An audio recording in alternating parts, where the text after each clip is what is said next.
guys, welcome back to my channel. In today's video, it's another time lapse using color pencils.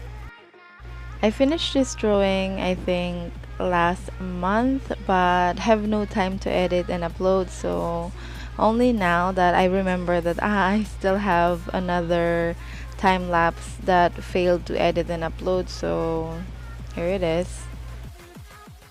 Actually, my plan for this drawing is to make a tutorial video about skin tone using color pencils, but then, as you know, skin tone is different according to the reference that you are trying to copy.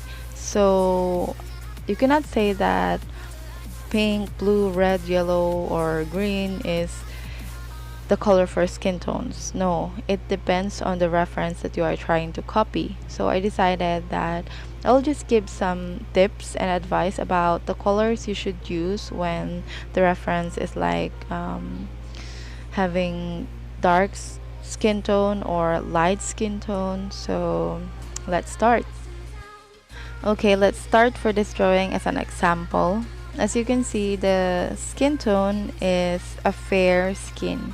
It's not dark and it's also not light. It's just in the middle. Usually, if the skin tone is like this, the color that I always use is peach as the base color, and then add a bit of pink or yellow ochre in some parts, and also add a little bit of orange. But it's not all over the face, okay? It still depends on the reference, depending on the light that reflects on the skin.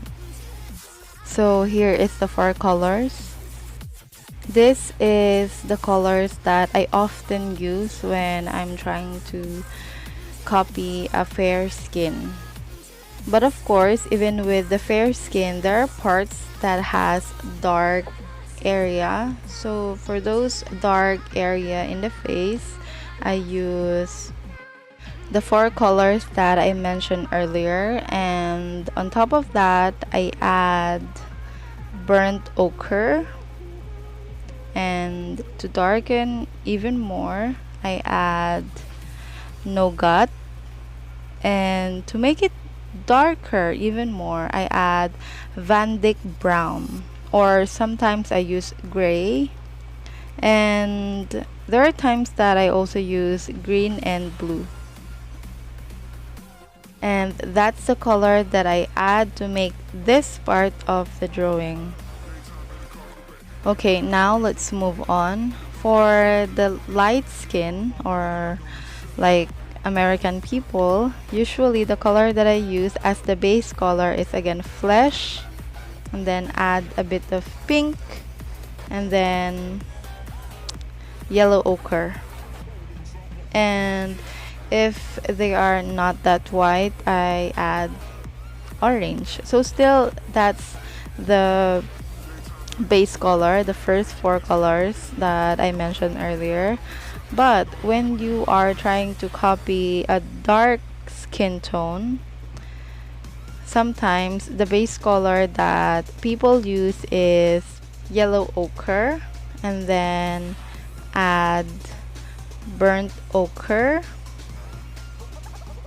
and also on top of that they add nougat, and to make the skin tone even more darker they add Van Dyck brown, or sometimes they use blue or green. So still, everything is depends on the reference, and like I mentioned in my last video about tips in color pencil, is you need to master the basics. So if you haven't watched that video yet, I'll put the link of that video on the description box down below, because it's very useful, especially when you are when you feel like you are color blinded because you don't know what colors you should use for each reference that you want to copy.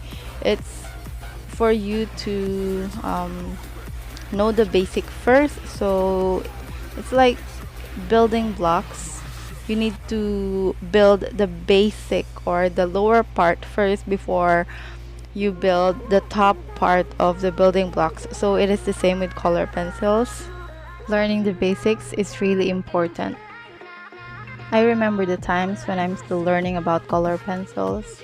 There are a lot of times that I feel discouraged because my strokes are very visible and I cannot make my drawing realistic. Aside from that, I'm having a hard time when it comes to blending colors, especially skin tones. But when you're in that point of learning, when you're in that stages of learning that you already feel discouraged, don't give up at that stage, because if you overcome that stage, then you will be shocked because it will be easy for you to mix colors and mix skin tone colors. But of course, um, everything requires practice. So when you're on that stage of learning, you should push through, you should do more, you should practice more, you should not stop in the middle, because if you stop, then that's the end. But if you keep on pushing, if you keep on learning, then you'll be able to achieve the things that you want to achieve, especially when it comes to drawing. And that's how I improve myself. And even on top of that, challenges, I still keep on learning, I still keep on practicing until I come to a point that my drawing becomes realistic, and in some point I feel satisfied. But of course, learning is a never ending process, so I keep on learning. Even until now, I'm still watching different YouTubers, especially about how can you make your drawing even more realistic, or there are a lot of videos out there, so you can also search for them. And don't stop learning. When you are satisfied, I mean, when you reach that point that you are satisfied with your drawing, don't stop at that. Don't just feel satisfied, but because there are tendencies that if you are satisfied with your drawing, then you will stop learning, you will stop watching tutorials or other learning content that can improve your drawing, so you will be stuck at that level. So don't just feel satisfied, but feel satisfied at the same time. Keep on learning, and that's how you will improve yourself. By the way, I have more tutorial videos that are on the way, so if you haven't subscribed yet to my YouTube channel, then subscribe, and also hit the notification bell beside it so that you will be updated every time I upload new videos.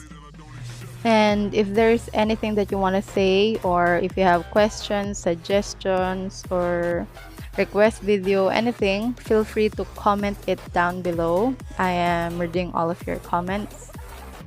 I think that's all the things that I want to share, so thank you so much for watching, and see you again on my next video. Bye!